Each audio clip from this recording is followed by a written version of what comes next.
ሰላም ጤና ይስጥልኝ የዳን ቤተሰቦች እንዴት ናችሁ? እኔ በጣም ደህና ነኝ እግዚአብሔር ይመስገን። እንግዲህ በባለፈው ቪዲዮ ማህበራዊ ሚዲያ በታዳጊዎች ወይም በህፃናት ላይ የሚያደርሰውን ዘርፈ ብዙ ጉዳቶች አይተናል። ዛሬ ደግሞ እነዚህን ችግሮች እንዴት መፍታት እንችላለን የሚለውን ሶስት ዋና ዋና ነጥቦችን ይዤላችሁ መጥቻለሁ። የመጀመሪያው የጊዜ ገደብ መወሰን ወይም በእንግሊዝኛው ፈረንጆች ዲጂታል ሚኒማሊዝም ይሉታል። አንዳንዶች ደግሞ ዲጂታል ፋስቲንግ ወይም የዲጂታል ጾም ይሉታል። ወላጆች ልጆች በቀን ውስጥ ምን ያህል ሰዓት መጠቀም እንዳለባቸው ግልጽ መመሪያ ሊኖራቸው ይገባል።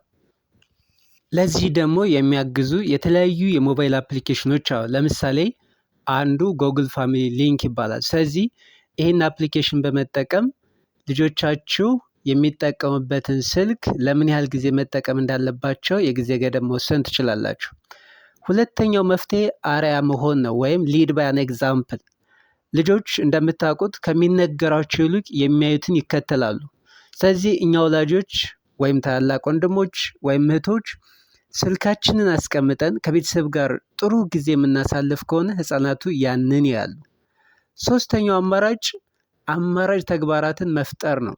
ከስልክ የሚገኘው ደስታ የሚተኩ የተለያዩ መፍትሄዎች አሉ። ለምሳሌ ንባብ አለ፣ ስፖርት አለ፣ የቤተሰብ ውስጥ ጨዋታዎች አሉ። እነዚህን ማበረታታት ይኖርብናል። ምክንያቱም እነዚህ ተግባራዊ አእምሯዊ እና ማህበራዊ ግንኙነትን ያጠነክራሉ ማለት። ስለዚህ ቴክኖሎጂን ለጥፋት ሳይሆን ለልማት እንጠቀምበት። ለልጆቻችን ጤና እድገት ዛሬውን ውሳኔ እንውሰድ። ለዛሬ የነበረ መረጃ ይህን ይመስላል። ከዚህ ቀጥሎ ደግሞ በተፈጥሮና በእንስሳት ዙሪያ ያሉ እጅግ አስገራሚ ምስጢሮችን ይዤላችሁ እመጣለሁ። ቪዲዮ ለሌሎች ወላጆች ሼር በማድረስ ተባበሩኝ። በቀጣይ ቪዲዮ እስከምንገናኝ መልካም እና ሰናይ ጊዜ ይሁንላችሁ።